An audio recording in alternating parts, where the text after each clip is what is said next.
Bismillahirrahmanirrahim. Assalamualaikum warahmatullahi wabarakatuh. Baik anak-anakku sekalian, sekarang kita masuk ke pertemuan ke-12. Jadi untuk pertemuan ke-12 ini kita sudah masuk ke bab berikut, yaitu tentang karya tulis ilmiah. Jadi ada 4 KD yang akan kita bahas, yaitu 314, 414, 315, dan 415. Kompetensi dasarnya seperti ini, pengetahuan, kemudian keterampilan seperti ini. Nah, sekarang untuk karya tulis ilmiah ini ya, karena kegiatan kita untuk materi semester 4 ini itu akan berakhir pada bulan September ya. Karena bulan Oktober itu kita sudah masuk materi semester 5. Maka untuk karya ilmiah ini saya hanya akan sajikan dalam 3 pertemuan, karena esensi dari materi itu sudah terjelaskan sebenarnya di bab tentang proposal. Sisa menulisnya sebenarnya ya. Di proposal itu kan sudah esensi materinya sama. Jadi saya langsung ke KD 415, yaitu mengonstruksi sebuah karya ilmiah dengan memerhatikan isi sistematika. Jadi nanti Anda sisa menyusun sebuah karya ilmiah ya. Menyusun sebuah karya ilmiah. Dari karya ilmiah yang Anda susun itu saya bisa nanti menilai di situ tentang KD 314 ya. Bagaimana informasi yang Anda sajikan. Kemudian bagaimana KD 13, bagaimana kebahasan Anda ya. Tentu dari karya ilmiah yang Anda susun. Bagaimana merancang. Nah, tentu dari sini. Jadi cukup karya ilmiah yang Anda susun nanti itu sudah bisa mewakili penilaian dari ke-4 KD yang ada. Nah, baik. Sekarang materinya.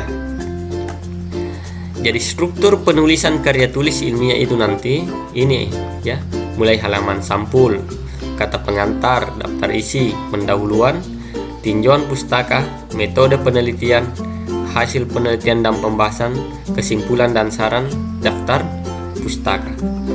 Jadi nanti modelnya seperti ini ya. Nah, ini saya sudah upload nanti di materi ya. Nah, seperti ini nanti model sampulnya. Di sini bukan lagi proposal, tapi dia sudah karya tulis ilmiah. Kemudian judul, nama, ini kasih logo, kemudian seperti ini di bawahnya.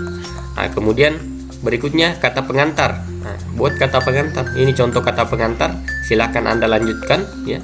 Nah, nanti ditulis di sini September saja ya, karena nanti ini pengumpulannya September ya untuk karya ilmiah ini.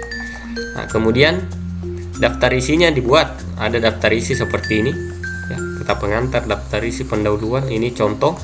Nah, kemudian bab 1 pendahuluan. Nah, ini saya rasa sudah ada karena ini adalah lanjutan dari proposal yang telah Anda buat.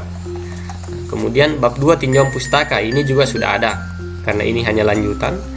Yang bab 3 metode penelitian ya, Anda buat bab 3. Jadi dia sudah model bab-bab ya, karena ini sudah karya tulis ilmiah. Cukup 4 yang dimasukkan. Pertama, jenis penelitian. Jadi mungkin tentu jenis penelitian Anda nanti di sini rata-rata adalah penelitian kualitatif ya.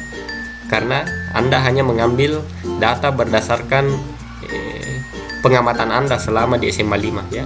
Penelitian kualitatif. Subjeknya, nah, tentu yang menjadi subjek penelitian adalah siswa SMA Negeri 5 Parepare.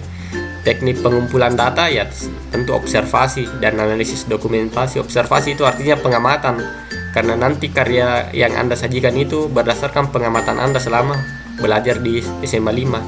Nah, kemudian hasil pengamatan Anda itu Anda analisis sebagai dokumentasi. Jadi teknik pengumpulan data seperti ini. Jadi bisa dikata-katai. Untuk kasih satu paragraf, bagaimana contoh kata-katanya nanti dicari saja di Google, banyak di Google itu contoh-contoh teknik pengumpulan data. Kemudian ini teknik analisis data. Teknik analisis data. Nah, nanti teknik analisis datanya tentu deskriptif kualitatif. Jadi Anda menjelaskan, menggambarkan terkait dengan hasil pengamatan Anda selama sekolah di SMA 5 terkait dengan apa yang Anda tulis. Hasil penelitian dan pembahasan, nah nanti silahkan tulis hasil penelitiannya di sini. Silahkan bahasakan. Jadi di sini Anda yang menulis di pembahasan hasil penelitian dan pembahasan. Tuliskan itu masalah-masalah, kemudian penanganannya kira-kira seperti apa, Nah, cari contoh-contoh referensi ya di Google atau di mana. Nah, itu bisa Anda jadikan sebagai contoh, sebagai solusi. Jadi di sini sudah solusi, di sini solusi dari masalah-masalah terkait dengan apa yang Anda bahas dari penelitian, kira-kira penanganannya seperti apa. Itulah hasil penelitian dan pembahasan. Kemudian kesimpulan dan saran. Jadi ada kesimpulan seperti ini contohnya. Ya nanti kesimpulan Anda, ternyata misalnya siswa SMA Negeri 5 itu malas salat di masjid karena apa? Nah, itu contoh satu kesimpulan. Contoh kesimpulan lain, perlu diapakan supaya mereka rajin. Nah, itu contoh kesimpulan lain gitu ya. Nah, kemudian saran. Ini contoh saran, bisa Anda lihat nanti di materi. Dan terakhir adalah daftar pustaka. Seperti ini contoh daftar pustaka. Oke, seperti itu modelnya nanti. Nah, itu nanti ya. Yang ini ada saya upload di Google Classroom, nanti Anda bisa lihat di situ. Kemudian kegiatan evaluasinya adalah, nah, silakan Anda buat karya tulis ilmiah berdasarkan proposal penelitian yang telah Anda buat pada pertemuan sebelumnya. Jadi sekali lagi ini 3 pertemuan. Jadi pertemuan ke-12 ini instruksi untuk melaksanakan kegiatan penulisan, karena nanti hasil karya Anda berupa proyek ya. Karena ini dikerjakan dalam kurun waktu tertentu, jadi saya katakan sebagai proyek menulis karya tulis ilmiah. Nah, nanti tugasnya itu ya, karya tulisnya, proyeknya itu Anda upload di pertemuan ke-14. Jadi saya bukan di pertemuan ke-12 ini. Pertemuan ke-12 baru penyajian instruksi untuk menulis. Nah, silahkan Anda bekerja. Nanti pertemuan ke-13 saya akan kasih tahu tentang kaidah kebahasaannya bagaimana. Apa aturan-aturan yang harus diikuti dalam karya tulis Anda. Jadi kembangkan saja dulu, silakan Anda menulis saja dulu.